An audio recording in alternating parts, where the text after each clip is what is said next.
자, 반갑습니다. 스테파니. 이름 안녕하세요. 이뻐요, 스테파니. 감사합니다. 네. 저 지금 저번 주에 안 들어왔더니 정신이 없나 봐요. 4시인 줄 알고 기다리고 있었어요. 4시부터 5시인 줄 알고 진짜. 아휴, 4시부터지. 죄송합니다.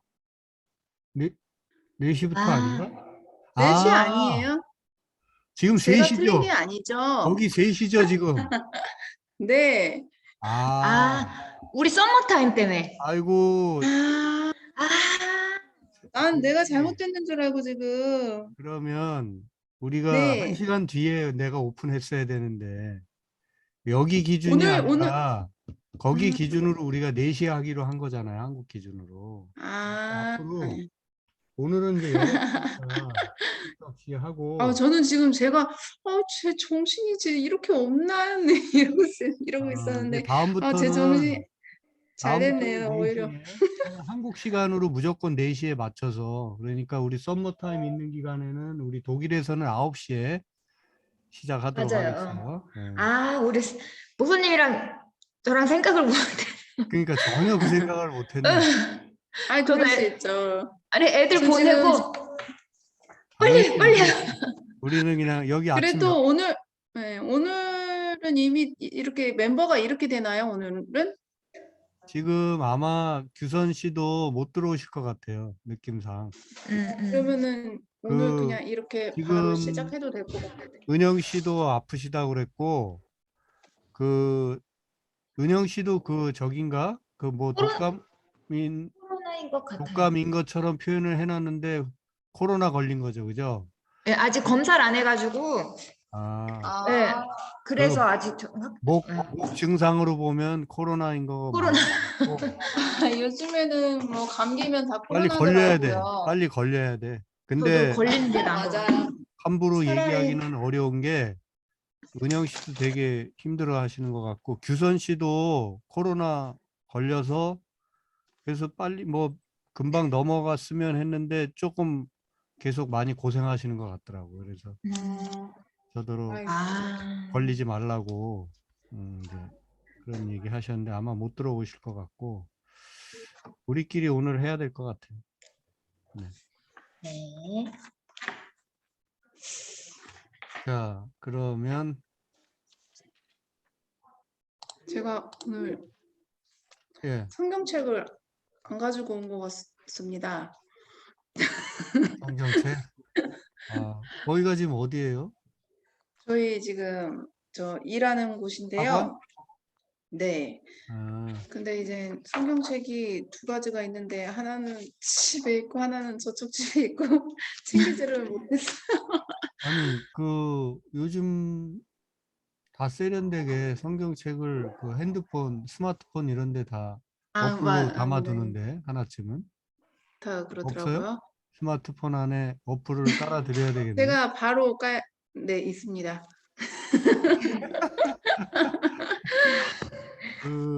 여러 있는데 다번역 성경 찬송 만약 있으면 깔아주세요. 네.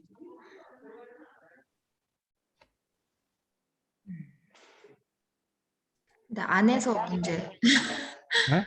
근데 안에서 문제인 것 같아요. 다른 걸로 창조적인 걸 생각해야 되는데. 그러니까 이제 학교 교육이나 이런 것들이 많이 바뀌어야 되죠. 네. 여태까지도 사실은 그거 아니어도 바뀌었어야 되는데 너무 암기 위주라든지 이런 거에 빨리 탈피해서, 그런 거 잘하는 거는 이미 산수 계산, 그 다음에 암기, 그 다음에 하여간 그런 로직이 분명한 것들은 로버트가 훨씬 잘한다는 거가 이제 벌써 5년, 10년 됐나? 뭐죠? 바둑기사 저기랑 이세돌. 네. AI. 네. 벌써 거기서 증명됐잖아요. 근데 그게 벌써 언제야? 그 뒤로 알파고보다 훨씬 더 능력이 막 계속 일취월장하고 있잖아, 이쪽 세계. 맞아요. 이제는 박사학위 이런 것도 뭐 여기저기 논문 찾아가지고 책 읽고 오려 붙이기 잘한 사람 박사학위 주고 이제 그 시대는 끝났어요, 이제는. 그거는 테마 주고서 뭐 여태까지 연구들 다 정리해가지고 자, 한번 해봐라 그러면은 진짜 사람보다 이건 로봇가 더 잘할 거예요. 데이터 찾아가지고 다. 맞아.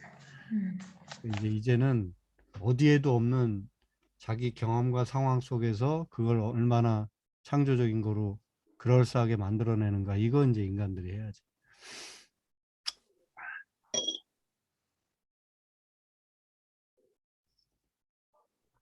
오케이.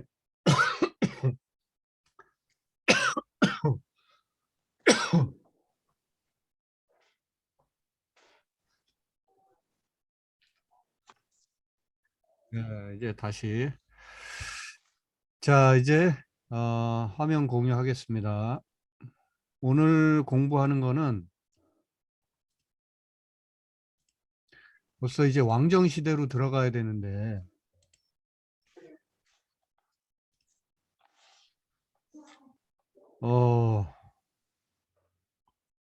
어디까지 왔어요? 지금 다들 읽고 계시는 데가 지금 아무도 안 왔는데 막 혼자서 이제 오늘 사무엘상 정도를 정리해야 될 것 같거든요. 그러니까 여호수아 지나서 사사기 룻기까지 대충 읽고 계셔야 되는데 지금 어때요, 다들? 저 효순 씨는 룻기 어디 읽고 계셔요?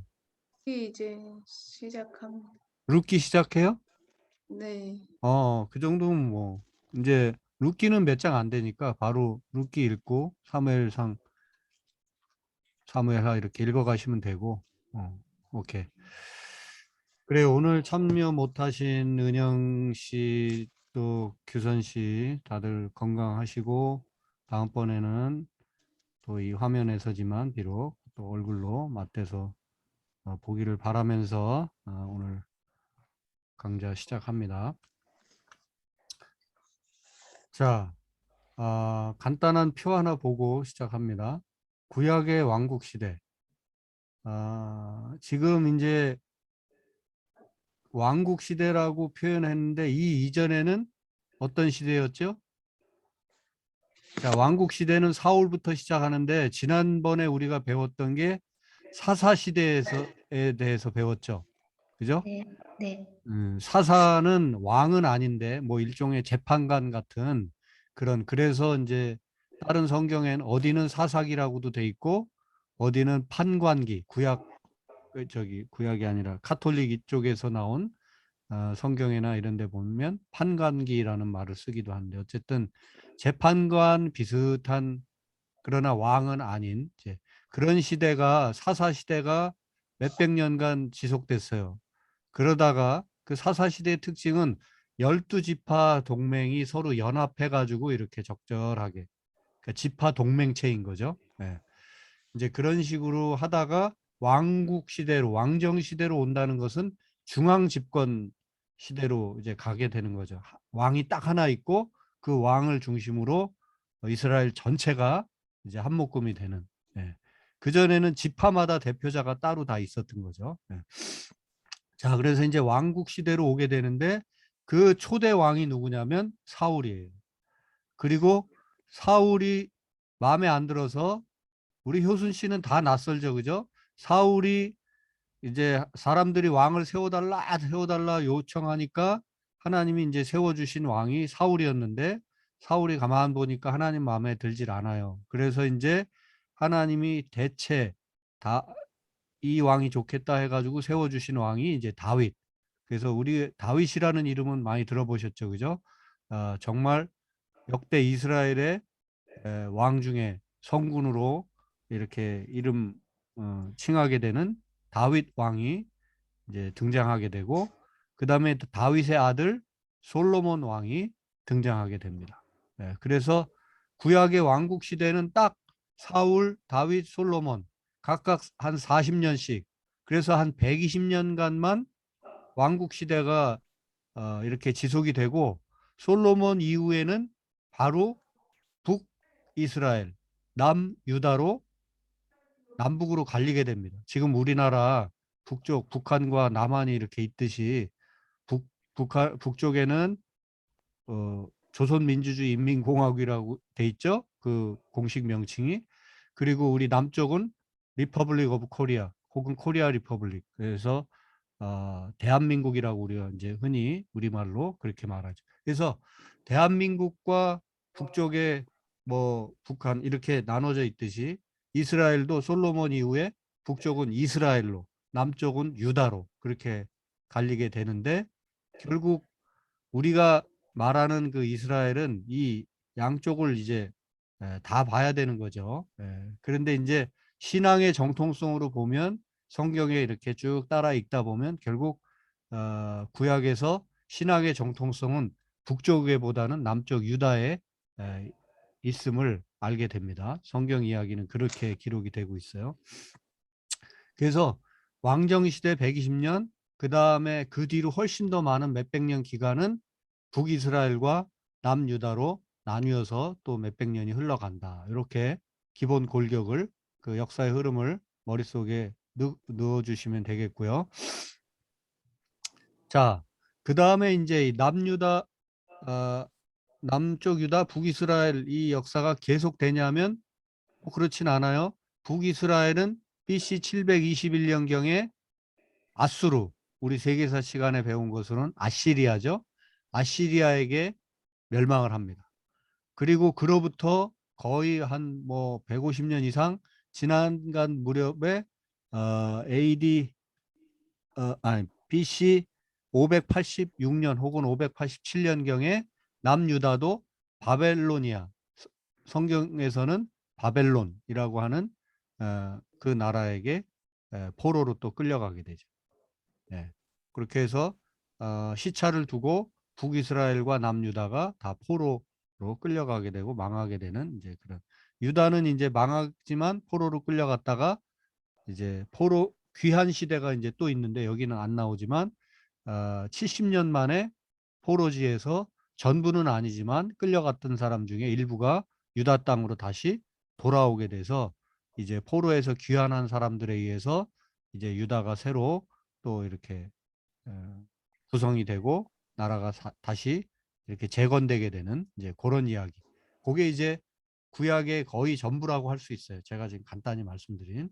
자, 그런데 이제 다시 여기에 와서 왕국 시대, 이제 포로로 끌려가기 이전까지 왕국 시대 이야기를 다루는 책이 여기 나오는 밑에 사무엘상, 사무엘하, 열왕기상, 열왕기하, 역대상, 역대하 이렇게 되는데, 이렇게 보시면 사무엘하와 역대상이 같은 라인에 있죠. 열왕기상, 열왕기하가 나눠져 있는데 역대하는 그 두 개를 다 이렇게 같은 라인에 있죠. 무슨 얘기냐면 요 위랑 그대로 보시면 돼요. 다윗 시대 사무엘상은 다윗이 이제 본격 등장하기 전까지 주로 사울 시대 얘기를 하고 있는 게 사무엘상 얘기고요. 다윗 시대를 다루고 있는 게 사무엘하, 그 다음에 역대상. 이제 말씀드리면 사무엘하, 열왕기상, 열왕기하 내용을 거의 그대로 담고 있는 게 역대상, 역대하예요. 그러니까 시대상 이제 순서적으로는 사무엘하, 열왕기상, 열왕기하, 역대상, 역대하 이렇게 써 있지만 사무엘하부터 열왕기하까지의 내용이 주로 또 역대상과 역대하에 역대기에 그대로 거의 반복이 되고 있어요. 그런데 반복이 되고 있지만 차이가 있어. 이제 이걸 그래서 이 사무엘상부터 열왕기하 조금 더 열면 지난번에 강의 때도 말씀드렸는데 여호수아부터 시작해서 사사시대 거쳐서 열왕기하까지 여기에 기록된 것을 신명기 역사가들의 기록이라고 말할 수 있고, 역대기 역사가 역대상, 역대하는 역대기 사관에 따른, 그래서 그 역사관이 다른 거예요. 그래서 간단히 말하면 열왕기상, 열왕기하 이런 데에서는 이제 이 남유다의 입장에서 북이스라엘 이야기를 다뤄줍니다. 그런데 역대상, 역대하에 가면 남유다 얘기만 있고 아예 북이스라엘 얘기는 아예 없어요. 그러니까 완전히 이제 조금 객관적으로 말하면 역대기서는 약간의 공정성이 없는 거지. 북이스라엘은 아예 다뤄주질 않으니까. 그런데 이제 역대기의 관점은 어디에 있냐면, 초점은 어디에 있냐면, 이제 앞으로 우리가 포로로 끌려갔다 왔던 우리 유다가 어떻게 잘 살 수 있을 것인가, 어떻게 성전을 재건하고 어떻게 우리 민족을 재건해서 잘 살 수 있을 것인가, 여기에 초점이 있기 때문에 흩어져, 저 북쪽에 오래전부터 흩어져 지낸 북이스라엘, 그다음에 거기에는 신앙의 정통성이 없다고 생각했기 때문에 아예 기록에서 빼버리는 거죠. 없어요. 예. 그래서 어쨌든 그렇게 역대기에는 같은 얘기를 기록하고 있지만 남쪽의 유다 입장에서 유다 이야기만 다루고 있다고 하는 거. 그래서 역대상 같은 데 보면 다윗 이야기를 다뤄도 다윗의 가장 큰 허물이 뭐죠? 윤리적으로? 다른 여자랑 예, 우아의 그 아내를 자기 빼앗았다. 휘하의 장수 우리야 라는 장수가 있었어요. 그런데 우리아의 장수의 아내가 밧세바라는 이름의 여인이 있었는데 이 밧세바라는 여인을 범하죠. 이 우리아는 전쟁터에 가서 지금 열심히 싸우고 있는데 혼자 남아있는 이 밧세바를 다윗이 범하는 거예요. 이제 그런 내용들이 사실 기록하고 싶지 않은 내용이잖아요.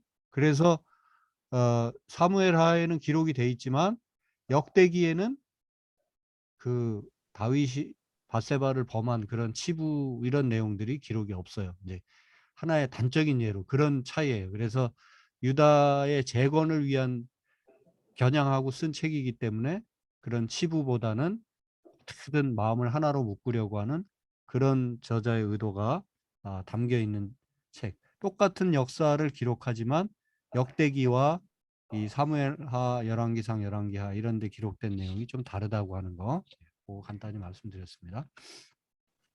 자, 그럼 사무엘상으로 본격 들어갑니다. 자, 사무엘상은 이 두 컨셉으로 보시면 좋아요.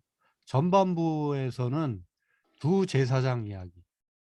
한 제사장, 엘리라고 하는 제사장은 이제 어두운 시대, 막을 내리는 옛 시대의 제사장이라고 보면 됩니다.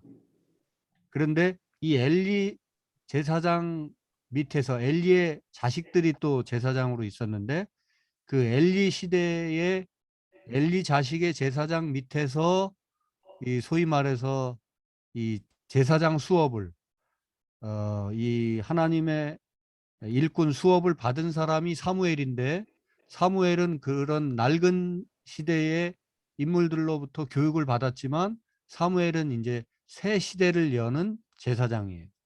그래서 엘리와 사무엘 두 제사장을 대조적으로 이렇게 비춰주고 있는 게 사무엘상의 전반부의 이야기고요. 그럼 이제 읽어 가시면서 엘리가 나오는구나. 이제 엘리가 어떻게 대처하다가 어떤 식으로 죽어가는지 이제 그런 내용들을 제가 여기서 왜 명화들 좋은 얘기도 또 재미난 드라마도 미리 다 얘기하면 재미없잖아요. 조금만 얘기해 줘야지. 예. 그러니까 엘리가 어떤 식으로 비춰지는지 이제 그런 상황 속에서도 어린 사무엘이 어떻게 자라가고 어떻게 이제 일을 하게 되는지 이런 거를 한번 눈여겨 보면서 사무엘상을 보시면 읽어 가시면 아주 큰 도움이 되고요. 그 다음에 이제 사무엘상은 후반부로 갈수록 두 왕의 대조를 보시면 좋아요.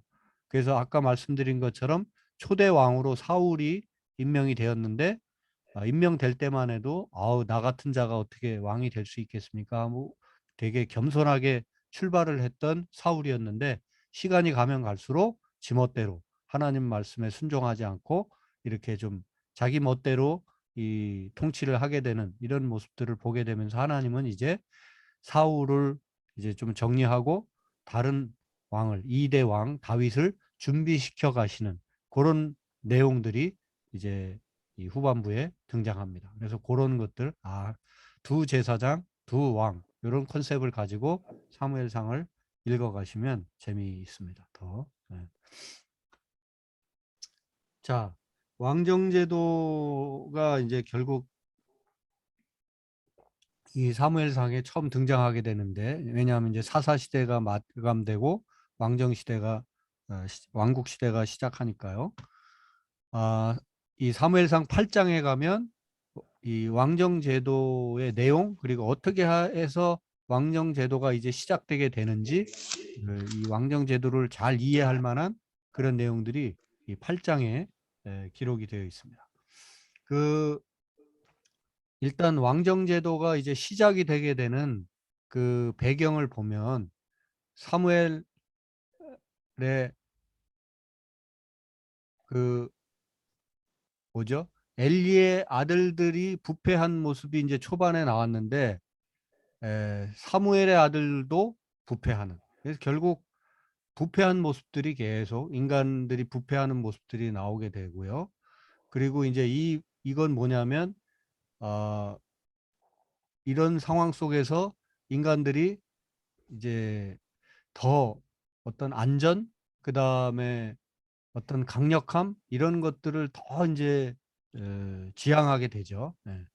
그 다음에 이제 그 2번하고 연결이 되는데, 이런 부패한 지도자들의 모습 속에서 주위의 나라들이 벌써 왕을 가지고 있었어요. 이스라엘은 아직 왕이 없었지만 주변 나라들은 다 이제 왕정 제도가 이미 형성되고 있었는데, 야, 우리도 왕을 둬야 되겠다, 이런 생각들을 백성들이 이제 하게 되는 거죠. 그리고 실제로 결국 주변이 다 왕이 되고, 왕이 된 나라들이, 요놈들 봐라, 이스라엘 얘네들은 12지파 연맹으로 해서 대체로 조직이 허술하니까 언제든 쳐들어가서 저놈들을 꿀꺽, 요즘 푸틴이 우크라이나 쉽게 꿀꺽할 수 있겠다라고 생각했던 것처럼, 그렇게 언제 쳐들어올지 모르는 그런 상황 속에서 이렇게 세 번째, 정치 군사적 지휘의 필요에 따라서 이제 왕정 제도가 이제 시작이 되죠. 예.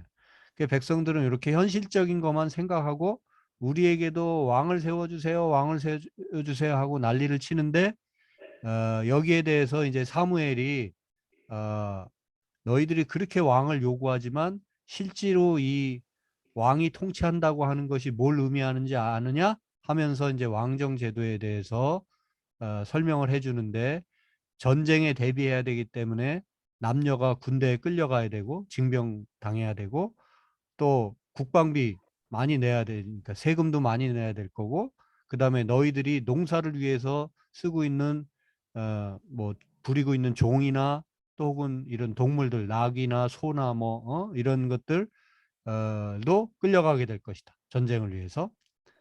그다음에 지금보다 훨씬 자유를 많이 속박당하게 될 것이다.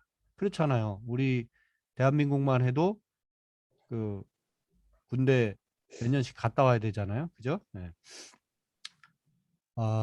이렇게 해서 왕제도가 좋은 측면도 있지만, 이 왕을 세운다고 하는 것은 너희들에게 많은 부담을 줄 것이다, 이제 그런 얘기를 하지만, 그래도 백성들은 그런 사무엘의 말에 크게 귀 기울이지 않고, 어쨌든 왕을 세워달라고 해가지고 그렇게 해서 등장하게 되는 게 초대왕 누구라고요? 사울왕.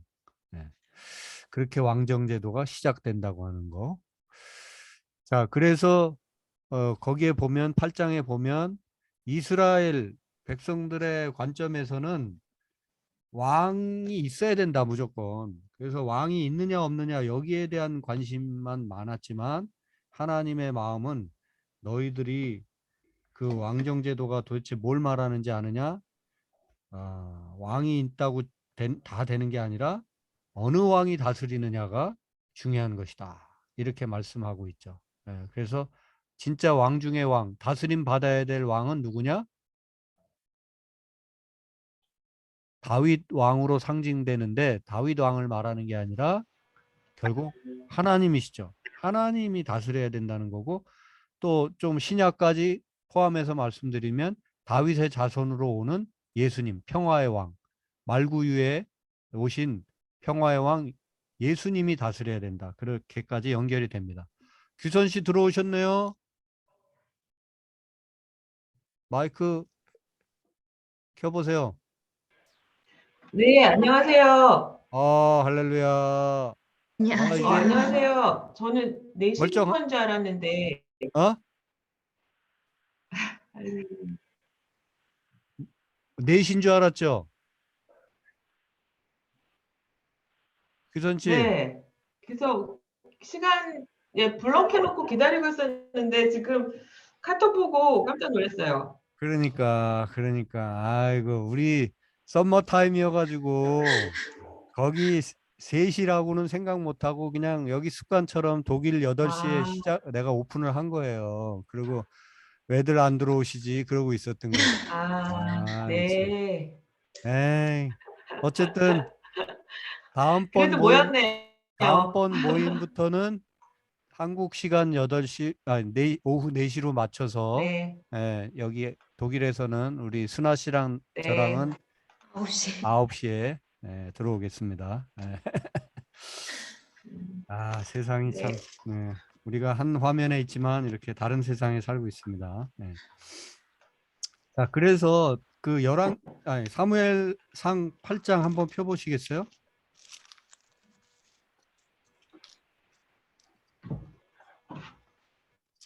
자, 사무엘상 8장 19절, 20절 보면 이게 이제 백성들의 마음을 잘 보여주는 이제 그런 부분인데 한번 같이 누가 한번 순아 씨가 읽어보실래요? 우리 같이 읽으면 이게 잘 안 맞더라고 소리가. 19절이요? 19절부터 19절, 20절. 20절. 아, 19절. 백성이 사무엘의 말 듣기를 거절하여 이르되 아니로소이다. 우리도 우리 왕이 있어야 하리니 우리도 다른 나라들 같이 되어 우리의 왕이 우리를 다스리며 우리 앞에 나가서 우리의 싸움을 싸워야 할 것이니이다 하는지라. 네. 여기에 백성들이 왕이 필요하다고 강력하게 그러니까 사무엘은 도대체 이 왕정 제도가 얼마나 너희를 징병할 것이고 세금도 더 많이 내야 될 것이고 종과 나귀까지도 징용당할 거고 개인의 자유는 더 많이 상실될 거고 막 이런 얘기를 다 해줘도 이스라엘 백성들은 계속 아우성 치는 거죠. 다른 나라들처럼 우리도 왕이 필요합니다. 그러고 그죠? 그래서 결국은 이렇게 왕정 제도가 시작이 되는데 그렇게 해서 세워졌던 초대 왕 사울이 결국은 하나님 마음에 들지 않고 폐기되고 이제 다윗 왕으로 교체되는 이제 그런 내용이 이제 계속 이어지게 되죠. 그래서 하나님의 관점은 왕을 그저 세우는 게 중요한 게 아니라 어떤 왕이 다스리느냐가 중요하다. 결국 성경은 그 얘기를 하고 있는 겁니다. 자, 어, 왕정제도와 제사장제도의 차이.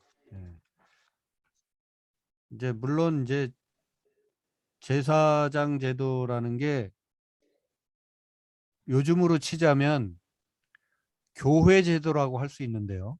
예, 그렇죠? 이제 왕정제도는 일반 이제 나라 국가 이제 정부라고 할 수 있고 대통령 혹은 수상이 다스리는 일반 정치제도, 제사장제도는 이제 뭐 교회제도라고 이해하시면 이제 편하겠어요. 그래서 왕정제도는 왕이 다스리고 왕권 중심, 그 다음에 철저히 계급 체제죠, 그죠? 국가 공무원 딱 대통령으로부터 시작해서 국가 공무원도 최고위 공무원들은 1급에서부터 그죠? 장관들이 있고 그 다음에 밑으로 내려가면 차관급 또 뭐 국장급 쭉 내려가는데 이제 그때 차관 국장쯤 가면 거기서부터는 1급이냐 2급이냐 3급이냐 이제 그렇게 이제 또 따지죠. 그래서 지금 최하위 말단 공무원 9급 공무원에 이르기까지 철저히 계급 체제로 되어 있습니다.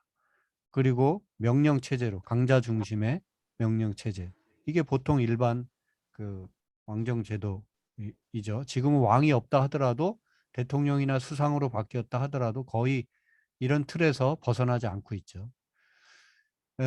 이제 제사장 제도는 하나님이 다스린다고 하는 컨셉으로 그래서 왕이 중심이 아니라 백성이 중심이 되고 어우러지는 공동체 또 사회적인 약자를 배려하고 우선하는 이제 요게 이제 현대 정부로 오면서는 이 양쪽의 좋은 점을 다 이렇게 잘 믹스해서 좋은 정부를 만들어 가려고 하는 이제 그런 노력들을 지금 현대 각 나라 정부들은 이제 좀 선진국들은 다 이제 이런 부분들이 있죠, 그죠?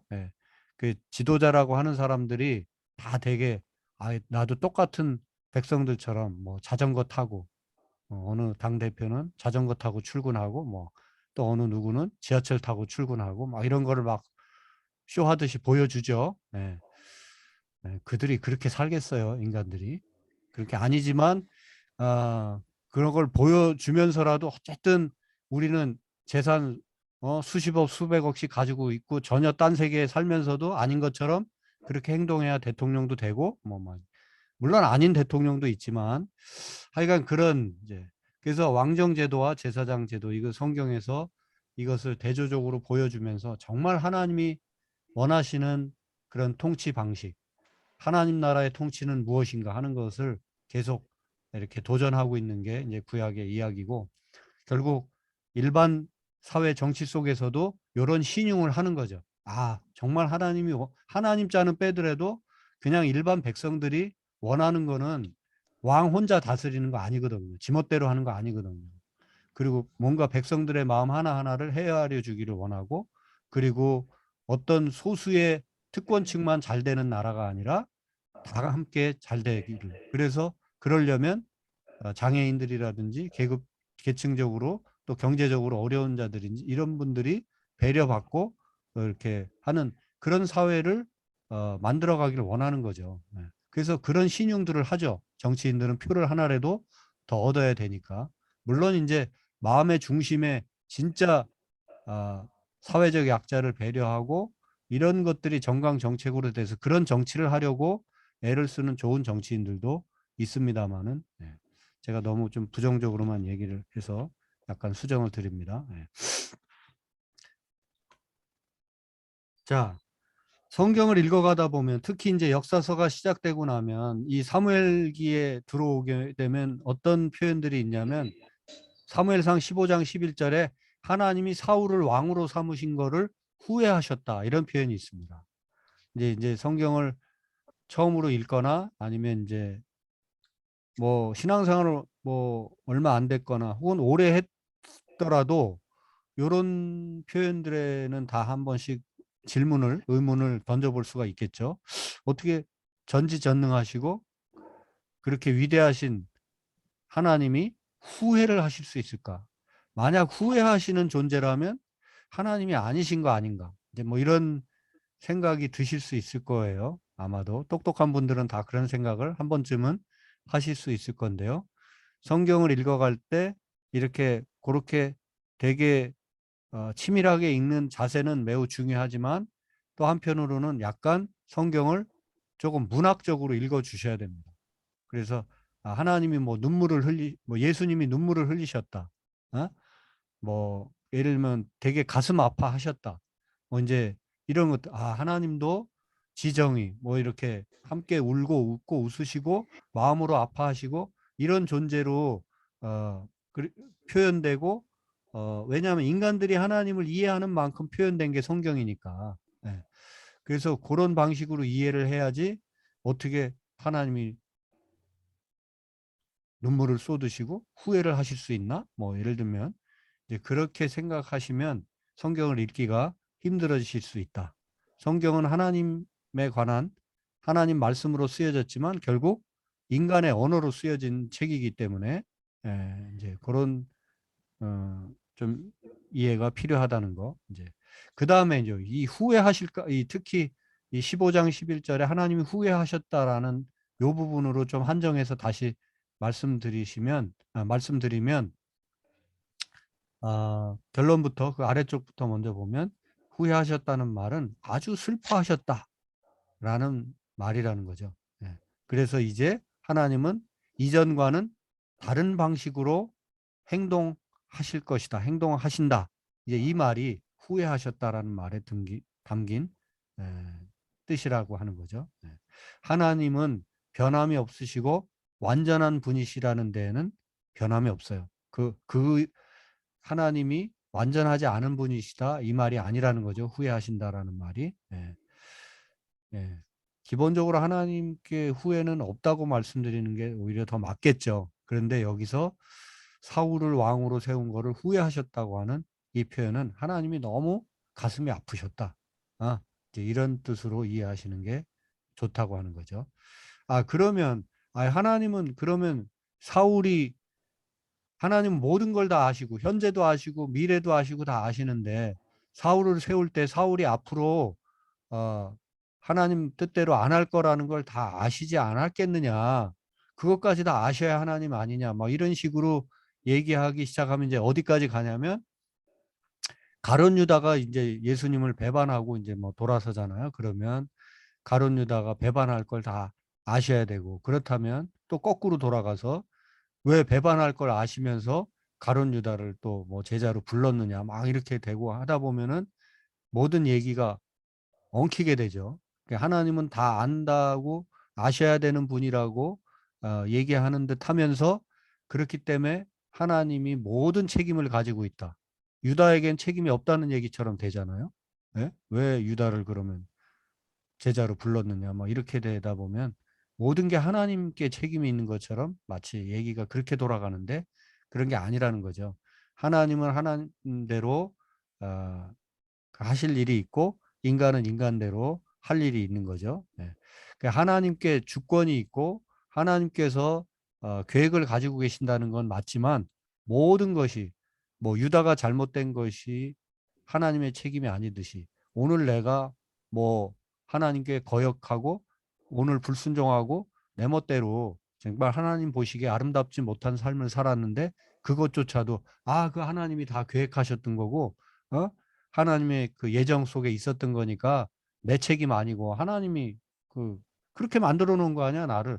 내가 예수 안 믿는 것조차도 하나님이 나를 예수 안 믿는 존재로 그렇게 예정해 놓으셨으니까 내가 이렇게 사는 거지. 이렇게 말할 수 있겠느냐 하는 겁니다. 그렇게 말할 수 없다는 거죠. 예. 나는 여전히 하나님의 부르심 속에 있어요. 나는 여전히 어느 누구도 나는 믿지 않게끔 돼 있는 존재로 예정돼 있다 이런 말을 할 수 없다는 거예요. 그래서 예정론까지 지금 나왔는데 예정론은 그런 뜻이 아니에요. 모든 게 다 결정돼 있고 하나도 나는 바꿀 수 없다 그런 거 아닙니다. 설사 하나님이 이제 유다를 빌어서 얘기하자면 유다에게 희망이 없었느냐? 최후까지도 유다에게는 희망이 있었어요. 만약에 유다가 그렇게 나쁜 짓을 하고서라도 마지막 순간에라도 되돌려서 하나님 앞에 무릎 꿇고 자기의 전 존재를 다 통회하면서 만약에 자신의 잘못을 허물을 고백했다면 하나님은 야, 뭔 소리야 이놈아. 너는 어차피 예수 배반하고 그렇게 자살할 놈으로 결정돼 있는 거니까 넌 빨리 자살이나 해. 이렇게 말씀하실 하나님이 아니라는 거예요. 하나님은 언제나 열려 있어요. 그렇게 설사 계획을 했다 하셨더라도 통해 자복하면서 하나님 날 살려주세요 한다면 하나님은 살려주실 수도 있는 분이라는 거죠. 그래서 그렇게 예정론을 기계적으로 이렇게 적용하면 안 된다. 마치 시계 태압을 딱 감아놨기 때문에 그냥 그대로 마치 자동차 그 왜 어린이들 놀이터 대공원에 가면 그 길 따라가는 그 어린이 자동차 있잖아요. 그래서 그냥 핸들은 뭐 아무리 어린이가 돌려도 딱 그 정해진 길로 가서 마지막 골에 들어오는 이제 그런 식의 기계적 예정론을 생각하시면 안 된다. 하나님은 우리가 모르는 이 예정론을 이렇게 생각하시면 됩니다. 하나님은 우리가 모르는 계획을 가지고 계신다. 이게 예정론의 핵심이에요. 그래서 내가 지금 병들어 죽게 생겼고 나는 오늘로 끝이다라고 생각해서 희망이 더 이상 없다라고 생각되는 그 순간에도 하나님은 내가 모르는 어떤 길을 예비하고 계시고 나를 어떤 또 다른 길로 인도해 가실 것이라고 하는 거. 그게 예정론이지. 하나님의 계획은 있다. 이게 예정론이지. 하나님의 주권은 하나님께 있다. 이게 예정론이지. 기계적으로 모든 게 결정돼 있다라는 것이 예정론의 핵심은 아닙니다. 네. 자, 그래서 하나님이 후회하셨다라는 말씀의 뜻은 이런 것이다라는 말씀드렸습니다. 규선 씨, 잠깐 어디? 규선 씨, 이게 화면이 나가버린 건지 아니면, 오케이. 자, 골리앗과 다윗의 이야기가 이제 사무엘상의 핵심 내용, 제가 구약 성경에 여러 군데 좋아하는 데가 많지만 이 골리앗과 다윗의 싸움, 이 이야기가 너무 좋아요. 저는 그래서 이 사무엘상 17장, 18장 이런 이야기들이 너무 좋은데, 자 여기 보면 다윗이 골리앗을 싸워 이기는 내용이 나오죠. 네. 자 여기에 이 승리하는 방법 7가지가 우리 인생을 살면서 되게 중요한 테마인 것 같아요. 17장을 읽어가시면서 하나하나 한 구절 이제 확인하시면 좋을 텐데, 자 효순 씨 골리앗 알죠? 골리앗? 효순 씨 한번 마이크, 다들 주변 소리가 시끄럽지만 않으면 마이크를 오픈해 놓고 계시는 게 좋습니다. 제가 가끔씩 바로 질문하고 또 답을 하시고 이러면 좋을 것 같아요. 네. 네네네. 골리앗 아시죠? 그죠? 네. 네. 원래 성경에 골리앗을 먼저 알았어요? 아니면 골리앗 하면 그냥 되게 덩치 큰 사람 뭐 여기서부터 알았어요? 어, 골리앗 이야기를 알았어요? 몰랐어요. 몰랐죠? 성경책을 읽고 다윗이 알았어요. 때려눕힌 네. 장수 골리앗을 먼저 안 거 아니죠? 그냥 골리앗은 네네네. 이렇게 되게 덩치 큰 사람 뭐 이렇게. 예.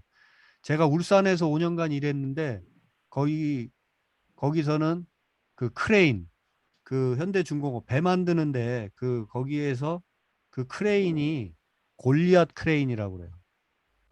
그 엄청나게 큰 크레인, 그 크레인 아시죠? 그죠? 이렇게 빙빙 돌아가면서. 음. 그래서 이제 골리앗 하면 우리는 그냥 이제 일반 명사처럼 이제는 돼버렸죠. 되게 덩치 큰 그 무엇, 사람이든 뭐 건물이든 뭐 기계든 막 엄청 큰 거를 골리앗이다 이렇게 말하죠. 네.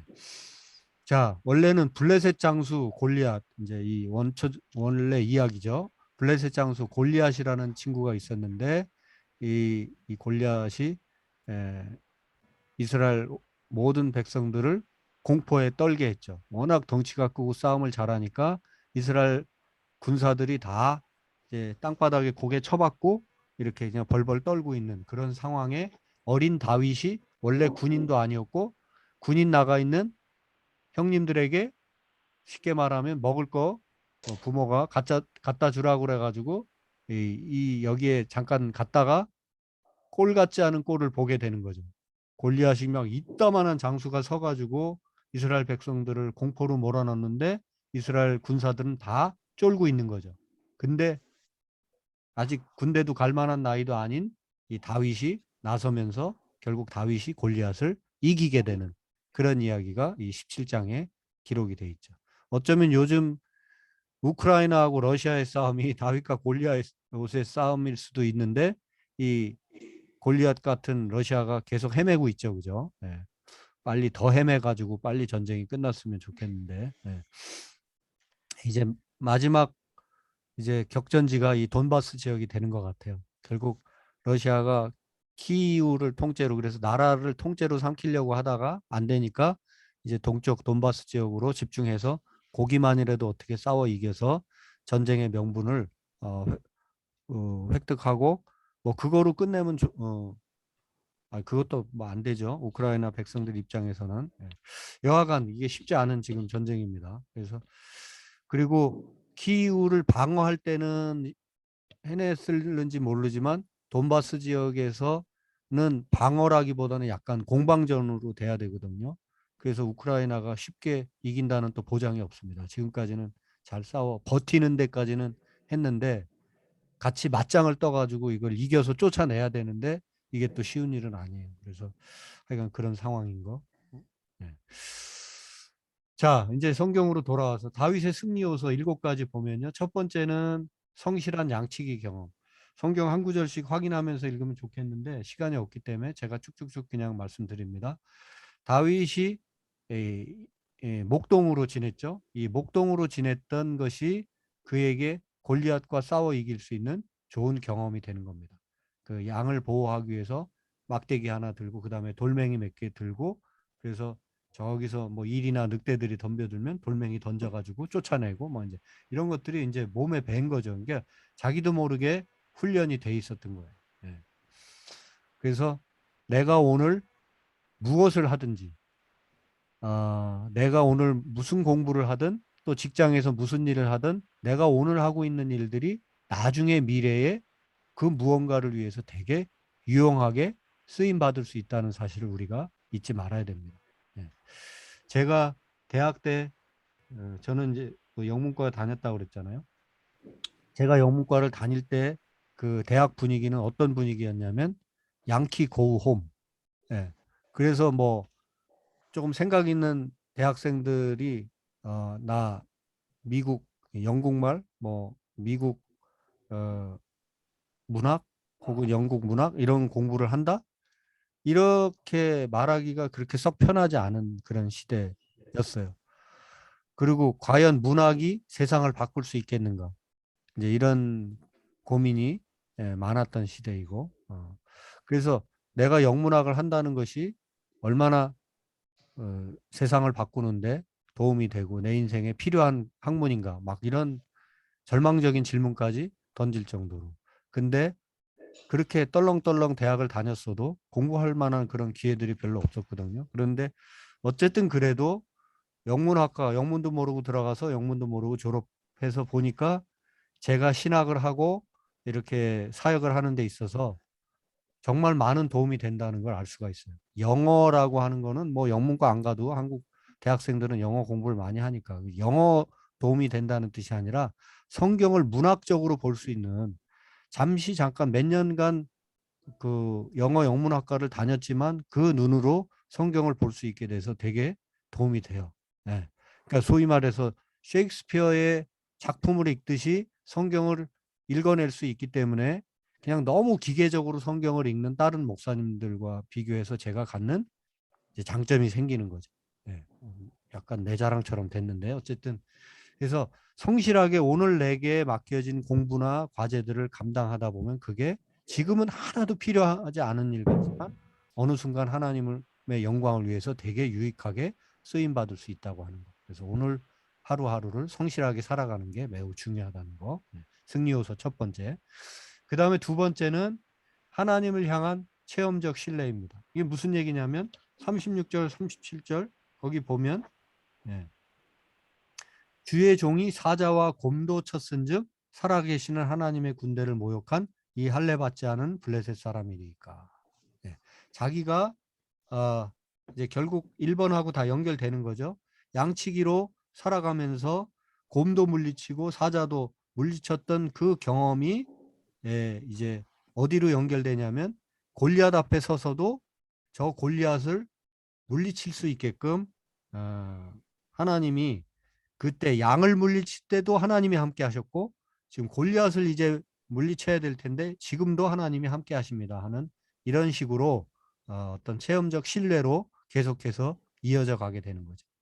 그래서 작은 일에 충성하면서 거기서 하나님이 함께 하심을 신뢰한 자들이 결국 큰 일 앞에서도 또 하나님이 함께 도와주실 것이라고 하는 그런 신뢰를 안고 이제 승리의 길로 가게 되는 겁니다.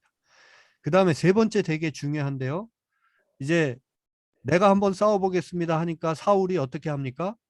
자기의 갑옷을 다윗에게 입혀주잖아요. 근데 다윗은 아직 소년이고 사울은 엄청난 이제 왕이지만 되게 싸움을 잘하던 등치도 크고 그러니까 입으니까 어떻게 돼요? 완전 헐랭이에요. 헐랭이.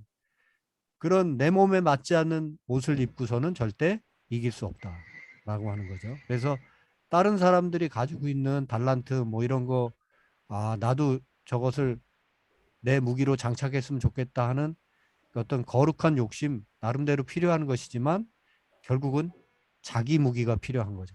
자기 목소리가 필요하고 그게 4번으로 연결이 됩니다. 그래서 이렇게 거추장스러운 것은 벗어버려야 됩니다. 너무 막 좋은 거라고 갖다 붙인다고 되는 게 아니고 결국 중요한 것은 내 무기로 무장해야 된다. 그게 네 번째고요. 다섯 번째, 전쟁의 방법, 목적을 분명히 알았다고 하는 거죠. 결국 전쟁은 어디? 하나님 손에 달렸다고 하는 거. 그리고 이 전쟁을 통해서 하나님의 이름이 높여지고 하나님의 영광이 드러나야 된다고 하는 그 살아계신 하나님을 분명히 알고 살아계신 하나님이 전쟁을 책임지신다고 하는 그런 어떤 전쟁에 대한 전반적인 전쟁의 주관자 또 전쟁의 진정한 이기는 방법, 전쟁의 목적 이런 걸 잘 알고 나갔던 이가 다윗이었다. 그 다음에 이제 아주 구체적인 실전에서 자 이제 용감하게 이제 하나님이 싸워 이기게 해주실 거다. 이제 하나님의 이름을 받들고 나가는데 너는 그렇게 네 멋대로 나오지만 나는 만군의 여호와 이름으로 나간다고 담대히 나가는데 담대한 믿음 하나만으로는 족하지 않아요. 또 과거에 양떼들을 이겼던 그 과거의 경험 하나만으로는 족하지 않아요. 지금 이제 실전에서 또 구체적인 지혜가 필요한데 그게 뭐냐면 지혜와 용기가 필요한데 여섯 번째가 그 지혜와 용기를 아주 확실하게 보여주는 크로스 카운터를 날렸다는 거예요. 자, 아무것도 없는 돌멩이 몇 개만 들고 있는 다윗이 이길 수 있었던 거는 도망가면서 만약 돌멩이를 던졌다 그러면 그 돌멩이가 잘 골리앗의 이마에 맞지도 않았을 뿐만 아니라 맞았더라도 골리앗이 쓰러지지 않았을 거예요. 근데 힘차게 앞으로 달려가면서 골리앗을 향해서 돌멩이를 던졌습니다. 그러니까 그리고 이제 그 목표한 곳에 갑옷을 그 골리앗이 두르고 있으니까 어디 갑옷을 두르고 있는 뭐 가슴팍, 어깨 이런 데 맞아가지고는 절대 안 쓰러지죠. 딱 이 이마 부분이 이제 비어 있었는데 그 부분을 정확하게 맞히니까 이제 결국 쓰러지게 되는 겁니다. 돌멩이 하나에도. 자, 여기에 이제 핵심이 있죠. 그 아킬레스건 가장 연약한 부분을 향해서 돌을 던지고 그 다음에 달려가면서 그 예전 성경에 보면 항오를 마주하며 이렇게 번역이 돼 있어요. 그러니까 마주 달려가면서 돌멩이를 던졌다는 거죠. 크로스 카운터를 날려라. 네. 그 다음에 마지막 일곱 번째 내 칼을 쓰지 않았어요. 골리앗은 쓰러지고 달려가서 어린 다윗이지만 발로 골리앗을 딱 누르면서 골리앗이 차고 있던 칼로 그 골리앗의 목을 뱁니다. 네. 그래서 내가 자꾸 우리는 싸워 이기려고 할 때 내가 뭔가 칼을 들고 내가 저놈을 짓밟아야 저놈의 목을 쳐야만 내가 이길 것 같고 경쟁해야만 이길 것 같은데 아니에요. 사실은 그가 쓰러지고 그의 칼에 의해서 그가 죽는 겁니다.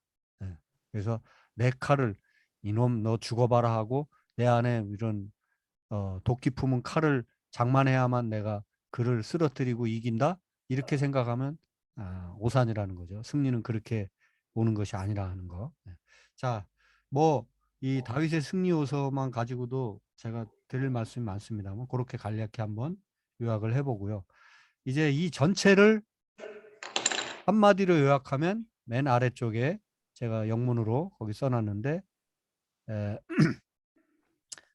too big to miss 할 것이냐 too big to hit 할 것이냐. 예, 앞에 건 뭐죠? 자, to 용법 다 잘 아시잖아요. 그죠? 너무 뭐뭐해서 뭐뭐 할 수 없다. 예. 너무 커서 미스할 수가 없다. 이게 누구의 태도입니까? too big to miss 이게 누구의 태도예요? 자, 뒤에는 too big to hit. 다윗. 그렇죠. 앞에가 다윗의 태도입니다. 너무 커서 다들 너무 커서 자, 뒤에가 이제 뒤에부터 해봅시다. too big to hit.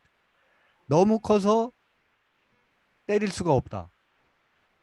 이게 대부분의 이스라엘 백성들의 그 군사들의 마음이었죠. 어이구 너무 커서 창을 던질 수가 없어. 너무 커서 나는 숨어야 돼. 너무 커서 어떻게 해볼 수가 없어. 다 그러는데 다윗의 마음은 뭐예요? 아이고 저놈 큰 놈이 서 있네. 내가 대충 던져도 내 돌에 맞을 거야. 이런 마음이었다는 거죠. Too big to miss. 너무 크기 때문에 내가 미스할 수가 없어. 자, 이런 마음. 똑같은 위기 상황이었지만 대처하는 마음이나 방법에 있어서 전혀 달랐다는 것을 다윗이 보여주죠. 네, 사울과 다윗의 차이. 요 마지막 커트입니다. 9시 딱 지금 정각으로 들어가는데 요 커트하고 마칩니다. 자, 사울 왕은 하나님께서 결국 백성들의 그 잦은 원성에 따라서 세워주셨지만 결국 마음에 안 들었고 다윗을 이제 그 대체 왕으로 2대 왕으로 이제 세워 주시는데 성경에 보면 항상 두 번째 혹은 말째를 하나님이 되게 이렇게 키워 주시는 것을 볼 수가 있어요. 예. 물론 이제 장자 우선 사상은 기본적으로 깔려 있죠. 이제 고대 사회에 장자 우선 개념은 기본적으로 깔려 있는 건데 성경을 쭉 읽어보면 둘째 사상, 말째 사상이 흐르고 있어요. 그래서 하나님은 하나님의 마음, 하나님의 세계관은 이게 세상의 가치관을 뒤집어 엎는 것이다라는 것을 알 수가 있죠. 그래서 이제 크게 보면 첫째 아담이 있고 예수님은 둘째 아담인 거죠. 첫째 하나님이 자기 형상으로 아름답게 멋지게 자기 닮은 인간을 만들어 주셨는데 그 첫째 아담으로는 곤란한 거예요. 둘째 아담 예수님이 오셔서 비로소 이제 진정한 새 인간이 예수 안에서 창조되는 거죠. 그래서 둘째 사상을 성경에서 이해하지 못하면 이제 너무 이제 첫째만 다 전부다 이런 생각으로 읽으면 성경이 제대로 읽혀지지 않는다는 거. 그래서 이 왕도 마찬가지죠. 초대 왕이 사울이었지만 사울은 하나님 기뻐하시는 왕이 아니었어요. 두 번째 이 다윗 왕이 결국 이제 하나님이 기뻐하시는 왕이죠. 자, 그래서 아까 말씀드렸는데 초장에 말씀드렸는데 이 역대기 기자와 역대기 역사관과 신명기 역사관이 좀 다르다고.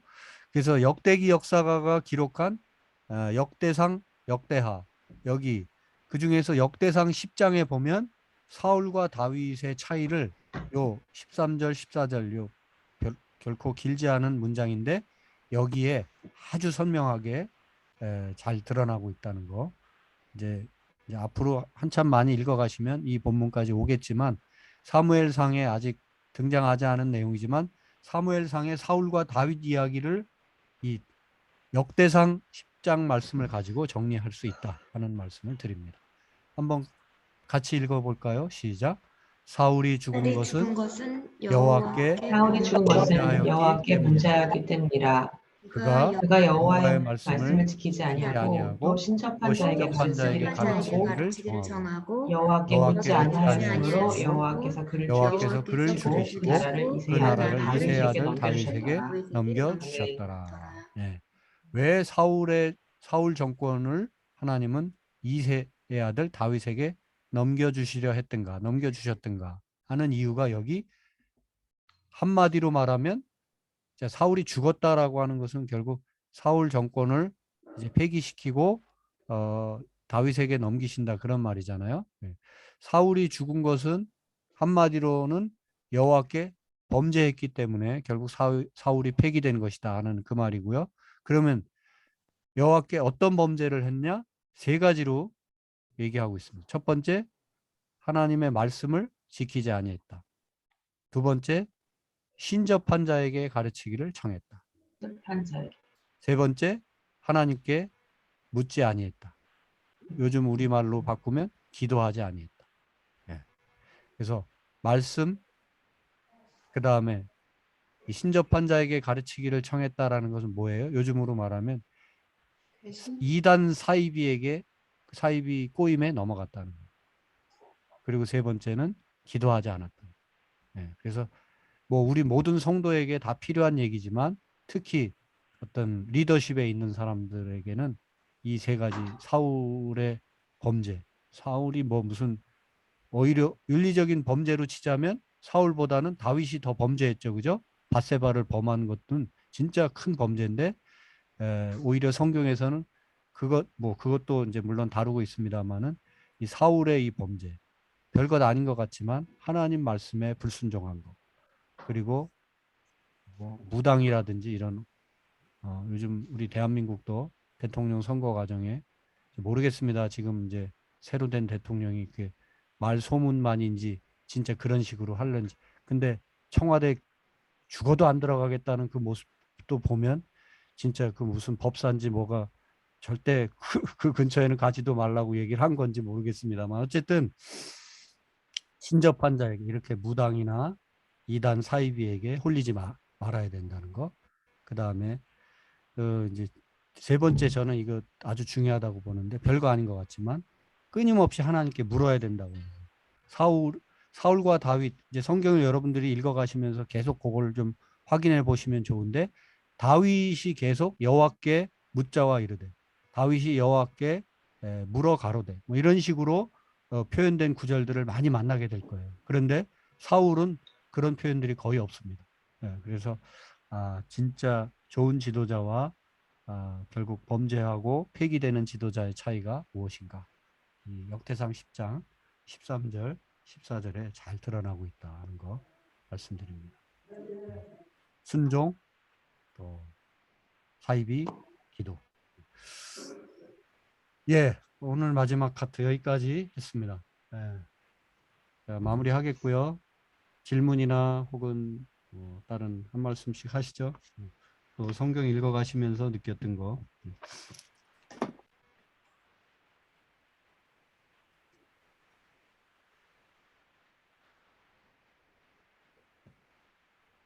순아 씨, 오늘 어땠어요?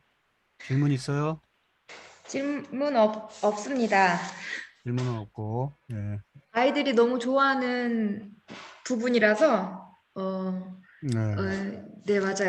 근데 이거를 많이 아이들과 얘기를 많이 하는데 이게 정말 아이들한테 되게 큰 도움이 되는 경우가 많았어요.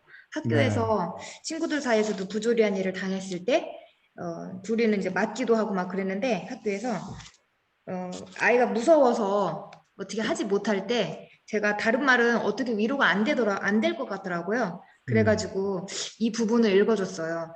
이 아이가 정말 골리앗처럼 너처럼 너한테 보일 수도 있지만 너가 정말 당당하게 하나님을 믿고 의지하면서 네. 정말 이렇게 해라 해서 저 맞아요. 아이들과 저는 이 부분 상당히 좋아합니다. 다윗과 골리앗 이야기는 아이들 교육에 참 좋죠. 네. 네. 오케이. 은영 씨 어땠어요? 질문 없어요? 은영이 없습니다. 효순 씨 아, 죄송해요. 은영 씨 안 계시지만 죄송하고 효순 씨 죄송하고. 네, 저도 순아랑 똑같이 아주 영화 보듯이 생생하게 뭔가 마음에 와닿는 부분인 것 같아요. 또 이해하기도 아이들도 마찬가지로 이해할 수 있는 이런 것들이 좀 쉽게 풀이가 된 것 같아가지고 네. 그나마 잘 조금 재미있게 그 부분을 이해하고 접할 수 있었던 것 같아요. SC 샤데 피어미 저한테는 아주 불만족이에요. 뭐냐면 제가 이렇게 뭐죠? 대면에서 지금 이제 뭐 네다섯 사람 이렇게 한 자리에 이렇게 앉아서 만약 강의를 했으면 일어서 가지고 막 제가 그 이제 마주 달려가면서 돌을 던지고 막 이럴 때도 그 액션을 진짜 멋지게 하면서 훨씬 더 리얼하게 재미나게 이렇게 했을 수 있을 텐데 화면에 요만큼 제 얼굴 나오고 이렇게 그냥 하니까 제가 더 많은 액션을 할 수는 없었어요. 근데 정말 신나는 이야기죠. 네. 두고두고 읽고 또 리바이벌 해도 또 신나는 이야기인 것 같아요. 네. 그만큼 어쩌면 우리가 이런저런 골리앗에 눌려 살고 있는지 몰라요. 그 이스라엘 군사들이 다 땅바닥에 쳐박고 그렇게 벌벌 떨고 있었듯이 시시때때로 이런저런 골리앗들이 우리에게 다가오죠. 때로는 질병이라는 골리앗이, 때로는 또 돈이 없어서 경제적인 문제라고 하는 골리앗이, 그죠? 그리고 때로는 어떤 헝클어진 인간관계 때문에 우리는 절망하고 그렇게 주저앉아서 아무것도 하지 못하고. 근데 어쨌든 그런 다양한 형태의 골리앗들이 있는데 거기서 다윗처럼 일어서서 달려나가서 뚫고 나가고 이겨낼 수 있는 그런 믿음이 우리에게 필요한 것 같습니다. 네. 그래요. 규선 씨.